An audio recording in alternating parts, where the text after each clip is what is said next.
Hi friends, welcome to our channel.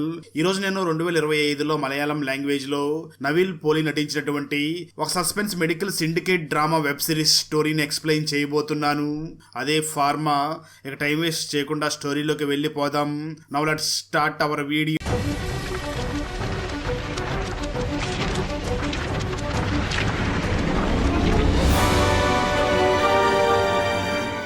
Video start చేసే ముందు మన ఛానల్లో లాస్ట్ వీడియోకి వచ్చిన బెస్ట్ కామెంట్ ఏమిటో చూద్దాం. అండ్ ఈ కామెంట్ నేను పర్సనల్ గా సెలెక్ట్ చేసింది అయితే కాదు, సాఫ్ట్వేర్ ఆటోమేటిక్ గా ఈ వీడియోని లైక్ చేసి కామెంట్ చేసిన బెస్ట్ కామెంట్ ని ర్యాండమ్ గా సెలెక్ట్ చేస్తుంది. So keep commenting. నెక్స్ట్ మీ కామెంటే సెలెక్ట్ అయ్యే ఛాన్స్ ఉంది. And thanks for commenting. Now let's start our video. Open చేస్తే వెబ్ సిరీస్ స్టార్టింగ్ లోనే జాతి అనే ఒక మెడికల్ ఫార్మా కంపెనీని స్థాపించినటువంటి రాజీరావు అనే ఒక వ్యక్తిని మీడియా వాళ్ళు ప్రశ్నిస్తూ, సార్ మీరు ఇంత తక్కువ రేటుకి పేద ప్రజలకి మెడిసిన్ ఎలా ఇవ్వగలుగుతున్నారు, మీకు లాస్ రావడం లేదా అని అడుగుతూ ఉంటారు. దానికి ఆ రాజీరావు సమాధానం చెప్తూ, మేము ఈ కంపెనీని 2008లో స్థాపించాం. అప్పటి నుంచి కూడా మేము పేద ప్రజలకి తక్కువ రేటుకే మెడిసిన్స్ ని సప్లై చేస్తున్నాం. కానీ మమ్మల్ని కార్పొరేట్ కంపెనీ వాళ్ళు చాలా సార్లు తొక్కేయాలని చాలా ప్రయత్నాలు చేశారు.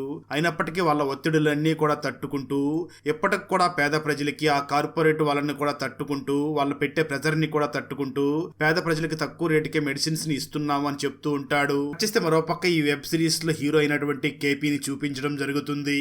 తను మెడికల్ రిప్రజెంటేటివ్ గా ఆర్ఎక్స్ లైఫ్ హెల్త్ కేర్ అనే ఒక కార్పొరేట్ కంపెనీలో మెడికల్ రిప్రజెంటేటివ్ గా అప్పుడే జాబ్ లో జాయిన్ అవుతాడు. తన పై అధికారికి తనకి అంతా కూడా ట్రైనింగ్ ఇచ్చి, ట్రైనింగ్ లో భాగంగా తనని ఒక హాస్పిటల్ దగ్గరికి తీసుకుని వెళ్తాడు. ఆ హాస్పిటల్లో కేపీ కంటే ముందు చాలా మంది మెడికల్ రిప్రజెంటేటివ్స్ వచ్చి నిలబడి ఉంటారు. దాన్ని చూసినటువంటి కేపీ ఈ మెడికల్ ఫీల్డ్ లో ఎంత పోటీ ఉందా అనుకుంటూ ఉంటాడు.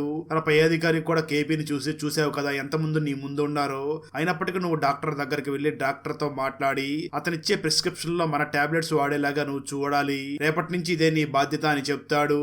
ఆ తర్వాత మళ్ళీ ఆ పై అధికారి కేపీని చూసి, ఈ రోజు నువ్వు మనం కొన్ని మెడికల్ షాప్ కి మన మెడిసిన్ ని సప్లై చేశాం కదా, అది ఎంతవరకు అమ్ముడైందో వెళ్లి కనుక్కునిరా అని పంపిస్తాడు.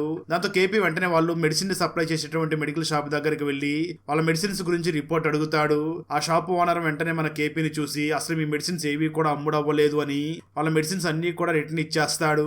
కేపీ వెంటనే వాటిని తీసుకుని రిటర్న్ వెళ్లిపోవడంతో తన పై అధికారి మళ్ళీ ఆ కేపీని చూసి, మెడికల్ రిప్రజెంటేటివ్ ఎప్పుడూ కూడా మనం మెడిసిన్ ని అమ్మి రావాలి, అంతేకాని మెడిసిన్ ని వెనక్కి తీసుకుని రాకూడదు అని తిడుతూ ఉంటాడు. వచ్చేస్తే ఆ తర్వాత రోజు కేపీ కొలీగ్స్ అందరూ కూడా వాళ్ళ టార్గెట్స్ ని రీచ్ అయి ఉండడంతో వాళ్ళకి సన్మానాలు చేస్తూ ఉంటారు. అయితే మన హీరో కేపీ మాత్రం తన టార్గెట్స్ ని కూడా రీచ్ అయి ఉండడు. సరిగ్గా అదే సమయంలో కేపీ కొలీగ్ అయినటువంటి జాస్మిన్ అక్కడికి వచ్చి కేపీని చూసి, కేపీ నీ గురించి నాకు బాగా తెలుసు, నువ్వు ఇప్పుడు స్లోగానే ఉండవచ్చు, కానీ ఫ్యూచర్లో మాత్రం ఖచ్చితంగా నువ్వు నెంబర్ 1 ప్లేస్కి వస్తావని నాకు ఐడియా ఉంది, ప్రజెంట్ ఏమీ భయపడవద్దు అని అంటూ ఉంటుంది. సరిగ్గా అదే సమయంలో వాళ్ళ కంపెనీ కైరాక్సన్ అనే ఒక కొత్త మెడిసిన్ని రిలీజ్ చేస్తూ ఉంటారు. అప్పుడు పై అధికారులు మాట్లాడుతూ, చూద్దాం ఈ కైరాక్సిన్ మెడిసిన్ ని మన కంపెనీలో ఉన్నటువంటి ఏ రిప్రజెంటేటివ్ ఎక్కువగా అమ్ముతాడో. మన ఈ కైరాక్సిన్ మెడిసిన్ గర్భవతులకి చాలా బాగా పనిచేస్తుంది, ఈ పాయింట్ ని మీరు డాక్టర్ దగ్గర చెప్పి సేల్స్ చేయండి అని చెప్తూ ఉంటారు. దాంతో ఆ తర్వాత రోజు నుంచి కూడా కేపీ తన కొలీగ్స్ కంటే కూడా తను ఎక్కువగా ఎలా టార్గెట్స్ని రీచ్ అవ్వాలి అని చాలా పక్కా ప్లానింగ్స్ వేసుకుంటూ ఉంటాడు. ఆ తర్వాత కేపీ వెంటనే అప్పుడే జూనియర్ డాక్టర్గా జాయిన్ అయి ఉన్నటువంటి జానకి దగ్గరికి వెళ్ళి తనతో బాగా మాట్లాడి, మా కంపెనీ కొత్తగా ఒక మెడిసిన్ రిలీజ్ చేస్తుంది, దాన్ని మీరు ప్రెగ్నెంట్ మహిళలకి ప్రిస్క్రిప్షన్లో రాయండి అని అంటూ ఉంటాడు. సరిగ్గా అదే సమయంలో అక్కడ స్వీపర్గా పనిచేస్తున్నటువంటి సావిత్రి అక్కడికి వచ్చి, అమ్మ నేను కూడా ఈ ట్యాబ్లెట్స్ని వాడొచ్చా, నేను కూడా 3 నెలల ప్రెగ్నెంట్ని అని అంటుంది. ఆ మాట విన్నటువంటి డాక్టర్ జానకి, ఖచ్చితంగా వాడొచ్చు, ఈ ట్యాబ్లెట్స్ని నీతోనే మొదలు పెడుతున్నాం, నువ్వే ఈ ట్యాబ్లెట్స్ని వాడు అని తనకి ఇచ్చేస్తుంది. అంటే జానకి అప్పటి నుంచి కూడా ఆ మెడిసిన్ని రిఫర్ చేయడం మొదలు పెడుతుంది. అలా కేపీ ఆ మెడిసిన్ని చాలా మంది చేత రిఫర్ చేపిస్తూ ఉండడంతో చాలా తక్కువ సమయంలోనే వాళ్ళ కొలీగ్స్ అందరికంటే కూడా నెంబర్ 1 ప్లేస్ లో వస్తాడు. దాంతో కంపెనీలో ఉన్న వాళ్ళందరూ కూడా తనని అభినందిస్తూ ఉంటారు. ఆఖరికి ఆ కంపెనీ CEO కూడా మన కేపీకి ఫోన్ చేసి తనని అభినందిస్తూ ఉంటాడు. అలాగే కేపీ కొలీగ్ అయినటువంటి జాస్మిన్ కూడా కేపీ దగ్గరికి వచ్చి తనకి విషెస్ చెప్తూ తనని ఎంకరేజ్ చేస్తూ ఉంటుంది. కట్ చేస్తే 10 సంవత్సరాల తర్వాత అంటే 2018వ సంవత్సరంలో కేపీ టోటల్ గా డౌన్ ఫాల్ అయిపోయి ఉంటాడు. ఎందుకంటే ఆ కైరాక్సిన్ మెడిసిన్ ని శాశ్వతంగా క్లోజ్ చేసేసి ఉంటారు. ఆ మెడిసిన్ ని క్లోజ్ చేసేసి ఉండడంతో అప్పటి నుంచి కూడా కేపీ తన టార్గెట్స్ ని కూడా రీచ్ అవ్వకుండా చాలా పతనమైన స్థానానికి వెళ్లిపోయి ఉంటాడు.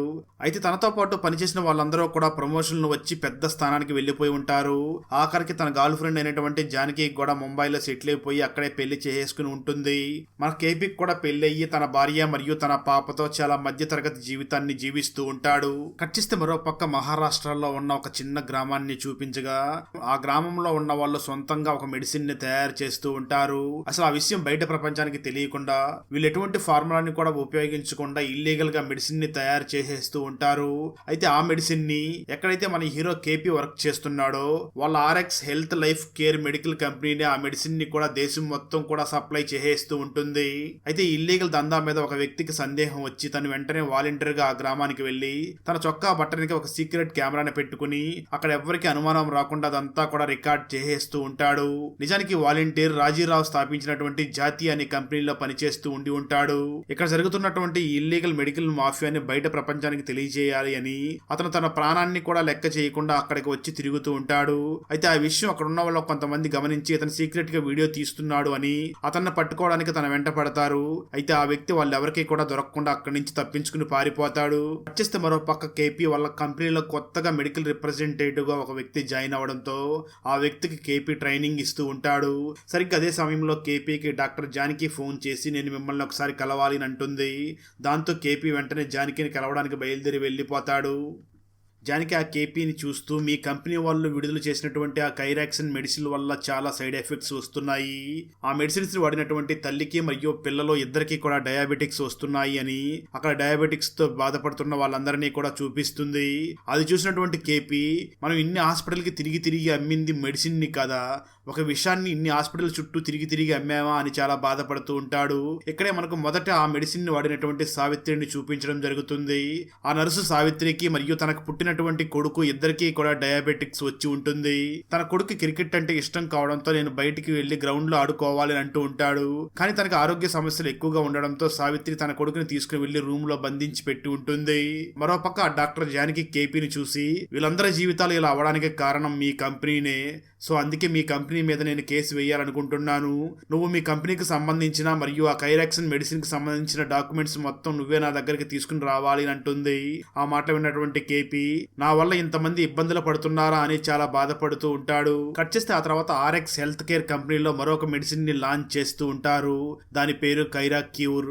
ఆ మెడిసిన్ ని లాంచ్ చేసే సమయంలో ఆ ఈవెంట్ కి ఆ కంపెనీ సీఈఓ మరియు తన అసిస్టెంట్ ఇద్దరు కూడా అక్కడికి వస్తారు. అప్పుడే వాళ్ళిద్దరు కేపీ దగ్గరికి వచ్చి మాట్లాడుతూ నువ్వు చాలా సంవత్సరాల నుంచి నమ్మకంగా మన కంపెనీలో పనిచేస్తున్నావు, కానీ నీకు సరైన గుర్తింపు రాలేదు. నీతో పాటు పనిచేసిన వాళ్ళందరూ కూడా ప్రమోషన్ల మీద ముందుకు వెళ్లిపోయారు, నువ్వు మాత్రమే అలాగే ఉండిపోయావు. ఇప్పుడు నీకు గుర్తింపు ఇవ్వాలనుకుంటున్నాం. నువ్వు ఈ ఏరియా మొత్తానికి కూడా రీజనల్ మేనేజర్ గా పని చెయ్యి అని చెప్తారు. అయితే ఆ మాటలు విన్నటువంటి కేపీ కొంచెం కూడా ఆనందపడకుండా లోపల మాత్రం చాలా బాధపడుతూ ఉంటాడు. దాంతో కేపీ వెంటనే ఇంటికి వచ్చేసి తన భార్యని మరియు తన కూతుర్ని ఇక్కడ ఉండడం చాలా ప్రమాదం అని వెంటనే దుబాయ్ కి పంపించేస్తాడు. ఆ వెంటనే కేపీ ప్రజలకి ఎంత ప్రమాదం చేస్తున్నటువంటి ఈ కంపెనీలో ఇక మీదట నేను వర్క్ చేయకూడదు, చెయ్యను కూడా. ఆ జానకి మరియు అతని టీంతోనే పని చెయ్యాలి, వాళ్ళకి సహాయం చెయ్యాలి అని డిసైడ్ అవుతాడు. అదే సమయంలో కంపెనీ మేనేజ్మెంట్ వాళ్ళు మన కేపీకి ఫోన్ చేసి నీకు ప్రమోషన్ వచ్చింది కదా, అయితే నువ్వు ఒకసారి ముంబైకి రావాల్సి ఉంటుంది. ఇంతకు ముందు మనం లాంచ్ చేసినటువంటి ఆ కైరాక్సిన్ కి సంబంధించిన రిపోర్ట్స్ ని తీసుకుని ముంబైకి రా అని చెప్తారు. దాంతో కేపీ వాళ్ళ మెడిసిన్ ని ఏ మెడికల్ షాప్ లో పెట్టారో అక్కడికి వెళ్లి ఆ మెడిసిన్ కి సంబంధించిన రిపోర్ట్స్ మొత్తం తీసుకుని అక్కడి నుంచి బయటికి వెళ్లి ముంబైకి వెళ్లకుండా తను డైరెక్ట్ గా జాతి అనే మెడికల్ కంపెనీ ఉంది కదా దాన్ని స్థాపించినటువంటి రాజీరావు దగ్గరికి వెళ్తాడు. ఎందుకంటే ఈ రాజీరావు గారు ఈ కార్పొరేట్ మెడికల్ మాఫియా వాళ్ళ మీద ఎప్పటి నుంచో కూడా చాలా పోరాటం చేస్తూ ఉంటారు. ఆ విషయం తెలుసుకున్నటువంటి కేపీ తను సేకరించినటువంటి ఆధారాలన్నింటినీ కూడా తీసుకుని ఆ రాజీరావు దగ్గర వాటన్నిటిని కూడా ఇచ్చేస్తాడు. ఆ తర్వాత కేపీ కూడా ఆ రాజీరావు యొక్క సంస్థలో వాలంటీర్ గా జాయిన్ అవుతాడు. అలా వాళ్ళందరూ కూడా ఒక టీమ్ గా ఏర్పడి వాళ్ళు ఈ ఆర్ఎక్స్ హెల్త్ కేర్ కంపెనీ మీద కోర్టులో కేసు కూడా ఫైల్ చేస్తారు. వీళ్ళకి వ్యతిరేకంగా ఆ డాక్టర్ జానకి కూడా సపోర్ట్ చేస్తూ ఉంటుంది. అయితే వాళ్ళ మీద కేసు వేశారు అని ఆ RX health care company CEO కూడా తెలిసిపోతుంది. దాంతో ఆ కంపెనీ సీఈఓ మరియు తన అసిస్టెంట్ ఇద్దరు కూడా ఒక క్రూర మృగాల్లాగా ప్రవర్తిస్తూ వాళ్ళకి అడ్డొస్తున్నటువంటి డాక్టర్ జానకిని ముందుగా అడ్డు తొలగించుకోవాలి అని ఒక చనిపోయిన డెడ్ బాడీని జానకి పనిచేస్తున్నటువంటి హాస్పిటల్ దగ్గరికి తీసుకుని వెళ్లి మీరు నిర్లక్ష్యం వల్ల ఒక వ్యక్తిని చంపేశారు అని ఆ జానకి మీద గొడవ చేస్తూ ఉంటారు. ఆ విషయం అర్థం చేసుకున్నటువంటి కేపీ అక్కడికి వెళ్లి వాళ్ళందరినీ కొట్టి అక్కడి నుంచి తరిమేస్తాడు. ఆ తర్వాత జానకి కేపీ ఇద్దరు కూడా కారులో వెళుతున్న సమయంలో ఆ జానకి మాట్లాడుతూ, వాళ్ళు నా దగ్గరకు వచ్చి ఇంత గొడవ చేశారు అంటే ఖచ్చితంగా వాళ్ళు నా మీద పగతో ఉన్నట్లుగా ఉన్నారు, ఇక మీదట మనం చాలా జాగ్రత్తగా ఉండాలి అని అంటూ ఉంటుంది. ఆ తర్వాత జానకి మరియు కేపీ ఇద్దరు కూడా ఒక కాఫీ షాప్ లో కాఫీ తాగుతూ ఉన్న సమయంలో అక్కడికి పోలీసులు వచ్చి కేపీని అరెస్ట్ చేసి తీసుకుని వెళ్లిపోతారు. దాంతో జానకి అక్కడికి వెళ్లి బెయిల్ ఇచ్చి తనని బయటికి తీసుకుని వచ్చి, ఇదంతా కూడా ఆ కార్పొరేట్ కంపెనీ వాళ్ళే చేస్తున్నారు, అందుకే మనం చాలా జాగ్రత్తగా ఉండాలి, ఇప్పుడు నేను ప్రెగ్నెంట్ అయి ఉన్నాను, ఈ విషయం నా హస్బెండ్ కి తెలియదు, నేను డైరెక్ట్ గా లండన్ కి వెళ్లి ఈ విషయం నా హస్బెండ్ కి చెప్పాలనుకుంటున్నాను, ఈ రోజు రాత్రికి నేను లండన్ కి వెళ్లాలనుకుంటున్నాను అని ఆ రోజు రాత్రికి జానకి లండన్ కి వెళ్లడానికి ఎయిర్పోర్ట్ కి బయలుదేరి వెళ్లిపోతుంది. కట్ చేస్తే కొంతసేపటి తర్వాత కేపీకి ఒక ఫోన్ కాల్ రావడంతో కేపీ ఒక్కసారిగా ఆశ్చర్యపోతాడు. ఆ ఫోన్ కాల్ ఏమిటి అంటే యాక్సిడెంట్ అయ్యి జానకి చనిపోయారు అని తెలుస్తుంది. దాంతో కేపీ అక్కడికి వెళ్లి చూడగా అందరూ కూడా అక్కడ గుమికుడు చూస్తూ ఉంటారు. అక్కడికి వచ్చినటువంటి రాజీరావు మరియు కేపీకి ఆ కార్పొరేట్ కంపెనీ వాళ్ళే పక్కా ప్లాన్ చేసి ఈ విధంగా చంపినట్లుగా ఉన్నారు. వాళ్ళు ఆ కేసులో గెలవడం కోసం ఎంత దూరమైనా వెళ్తారు అని ఆలోచిస్తూ ఉంటారు. దాంతో విషయం తెలుసుకున్నటువంటి ఆ జానకి హస్బెండ్ లండన్ నుంచి ఇండియాకి తిరిగి వచ్చి ఆ జానకి దహన సంస్కారాలన్నింటినీ కూడా పూర్తి చేసి జానకి చావు వెనక ఉన్నటువంటి రహస్యాన్ని తెలుసుకోవడం మొదలు పెడతాడు. అప్పుడే తనకి తన భార్య చావు వెనకాల ఇండియాలో ఉన్నటువంటి అతిపెద్ద కంపెనీ అయినటువంటి RX health care medical company హస్తం ఉంది అని తెలుసుకుంటాడు. దాంతో అప్పటి నుంచి జానకి హస్బెండ్ రాజీరావు మరియు కేపీతో జతగట్టి ఆ కంపెనీకి వ్యతిరేకంగా పోరాటం చేయడం మొదలు పెడతాడు. ఆ రోజు రాత్రి ఆ కంపెనీ వాళ్ళు ఏకంగా కేపీని చంపడం కోసమే తన మీద దాడి చేయడం కేపీ వాళ్ళందరినీ కొట్టి అక్కడి నుంచి తప్పించుకుంటాడు. అయితే ఆ కార్పొరేట్ కంపెనీ వాళ్ళు మాత్రం వాళ్ళకి వ్యతిరేకంగా ఉన్న వాళ్ళందరికీ కూడా బెదిరిస్తూ వాళ్ళందరినీ కూడా చంపేస్తూ ఉంటారు. దాంతో కేపీ తనే డైరెక్ట్ గా రంగంలోకి దిగి ఆ కైరాక్సిన్ మెడిసిన్ తీసుకున్న వాళ్ళు ఎలాంటి ఇబ్బందులు పడుతున్నారు అని దేశం మొత్తం వెతికి ఆ సాక్ష్యాలన్నీ కూడా సేకరిస్తూ ఉంటారు. ఆ తర్వాత కేసు కోర్టుకు వస్తుంది. కోర్టు దగ్గరికి ఆర్ఎక్స్ లైఫ్ హెల్త్ కేర్ కంపెనీకి సంబంధించిన సీఈఓ మరియు తన అసిస్టెంట్ ఇద్దరు ఫేమస్ లాయర్స్ ని కోర్టుకు తీసుకుని వచ్చి వాళ్ళ చేత వాదిస్తూ ఉంటారు. చివరికి ఆ కంపెనీ సీఈఓ మాట్లాడుతూ ఆ మెడిసిన్ ని వాడినటువంటి 280 మందికి ఒక్కొక్కరికి 20 లక్షల చొప్పున నష్టపరిహారం ఇస్తాము అని చెప్తాడు. దాంతో కోర్టులో ఉన్న జడ్జి కూడా ఆ కంపెనీ వాళ్ళు నష్టపరిహారం ఇవ్వడానికి ఒప్పుకున్నారు కాబట్టి నష్టపరిహారం ఇచ్చి వాళ్ళ కుటుంబాల్ని ఆదుకోండి అని చెప్పి తీర్పిస్తుంది. కోర్టు నుంచి బయటకు వచ్చినటువంటి సీఈఓ వెంటనే కేపీ దగ్గరికి వెళ్ళి, ఏంటి మరీ సింపుల్ గా 280 మందిని తీసుకుని వచ్చావు, నేను 300 మంది అయినా సరే ఒక్కొక్కరికి 20 లక్షల చొప్పున ఇచ్చేద్దాం అనుకున్నాను, నువ్వు మరీ చీపుగా 280 మందిని తీసుకుని వచ్చావు అని అంటూ ఎగతాళిగా మాట్లాడుతూ వెంటనే ఆ కేపీని చూసి చాలా సీరియస్ గా వార్నింగ్ ఇస్తూ, నువ్వు అనవసరంగా మా దారికి అడ్డొస్తున్నావు, నువ్వు మళ్ళీ ఈ విధంగా మాకు అడ్డొస్తే మాత్రం ఆ డాక్టర్ జానకి పట్టిన గతి నీకు కూడా పడుతుంది అని వార్నింగ్ ఇస్తాడు. ఇక్కడే కేపీ కూడా RX life health care company CEO మరియు తన అసిస్టెంట్ ఇద్దరికి కూడా ఒక పెద్ద షాక్ ఇస్తాడు. అదేమిటి అంటే వాళ్ళిద్దరూ కూడా కోర్టు నుంచి బయటికి రాగా అక్కడికి చాలా వేల మంది బాధితులు వచ్చి ఉంటారు. వాళ్ళందరూ కూడా 10 సంవత్సరాల క్రితం ఆ కైరాక్సిన్ మెడిసిన్ వాడినటువంటి బాధితులు కాదు, కానీ ఈ కంపెనీ ప్రెజెంట్ కొత్తగా లాంచ్ చేసినటువంటి ఒక ప్రోడక్ట్ ఉంది కదా, ఆ ప్రోడక్ట్ నుంచి కూడా సేమ్ అవే సైడ్ ఎఫెక్ట్స్ వస్తూ ఉంటాయి. నిజానికి ఆ కంపెనీ వాళ్ళు 10 సంవత్సరాల క్రితం రిలీజ్ చేసినటువంటి కైరాక్సిన్ అనే మెడిసిన్ ని కేవలం కైరా క్యూర్ గా పేరు మార్చి దాన్ని అమ్ముతూ ఉంటారు. దానివల్ల ప్రజలందరికీ కూడా అవే సైడ్ ఎఫెక్ట్స్ వస్తూ ఉంటాయి. కేపీ దేశం మొత్తం కూడా తిరిగి ఆ మెడిసిన్ ను వాడిన తర్వాత ఎలాంటి సైడ్ ఎఫెక్ట్స్ వస్తున్నాయో చెప్పి వాళ్ళందరినీ కూడా కోర్టు దగ్గరికి తీసుకుని వచ్చి ఉంటాడు. దాంతో ఈ కేసు చాలా స్ట్రాంగ్ అయిపోతుంది. సరిగ్గా అదే సమయంలో ఆ కైరాక్సిన్ మెడిసిన్ ని మొట్టమొదటిగా వాడినటువంటి ఆ సరస్వతి కొడుకు అక్కడికి వచ్చి హీరోని చూసి, కేపీ అంకుల్ ఇప్పటికైనా మనం ఈ కేసులో గెలిచామా అని అడుగుతూ ఉంటాడు. దానికి కేపీ సమాధానం చెప్తూ, లేదు, ఇది కేవలం మొదటి అడుగు మాత్రమే, ఇక నుంచి మనకు అన్నీ కూడా విజయాలే వస్తాయి అని అంటూ ఉంటాడు. అప్పటికే సీఈఓ అన్ని పోగొట్టుకుని ఒక లాడ్జిలో దాక్కుని ఉండి ఉంటాడు. ఆ కోర్టులో జడ్జి తీర్పునిస్తూ ఆ కంపెనీ సీఈఓకి జీవితకాలపు శిక్షతో పాటు బాధితులకి చాలా భారీ నష్టపరిహారాన్ని ఇవ్వాలి అని చెప్తుంది. ఆ తీర్పుని విన్నటువంటి సీఈఓ వెంటనే తనకు తాను ఆత్మహత్య చేసుకుని చనిపోతాడు. అలా కేపీ ఆ కేసులో విజయం సాధించడంతో అందరూ కూడా తనని అభినందిస్తూ ఉంటారు. అప్పుడే జాతీయ కంపెనీ సీఈఓ అయినటువంటి రాజీరావు వెంటనే కేపీ దగ్గరికి వెళ్లి, ఇక నుంచి ఈ కంపెనీ బాధితులు కూడా నువ్వే చూసుకోవాలి అని చెప్తాడు.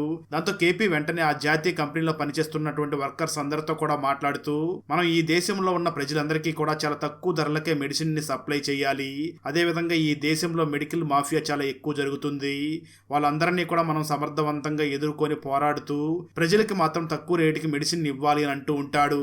అక్కడతో ఈ సిరీస్ అయిపోతుంది. మనిషి బ్రతికి ఉండగానే తన ఆత్మ దెయ్యం లాగా ఆ రూమ్ లో ఎందుకు ఉంది?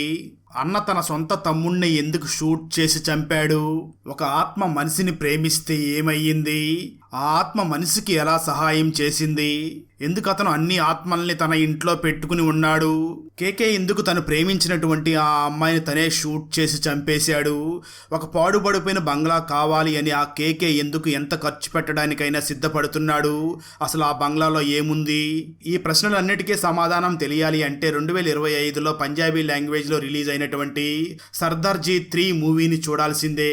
ఈ పంజాబీ ఫుల్ మూవీ స్టోరీని తెలుగులో వినాలి అనుకుంటే ఈ వీడియో డిస్క్రిప్షన్లో ఉన్న లింక్ని క్లిక్ చేసి చూడండి. Thanks for watching. Friends, video నచ్చినట్లయితే లైక్ చేసి ఒక చిన్న కామెంట్ చేస్తే మాకు నెక్స్ట్ వీడియో చేయడానికి ఎంకరేజింగ్గా ఉంటుంది. అలాగే ఛానల్ని సబ్స్క్రైబ్ చేసి పక్కనే ఉన్న బెల్ ఐకాన్ని క్లిక్ చేసి సపోర్ట్ చేయండి. Thanks for watching. జై హింద్.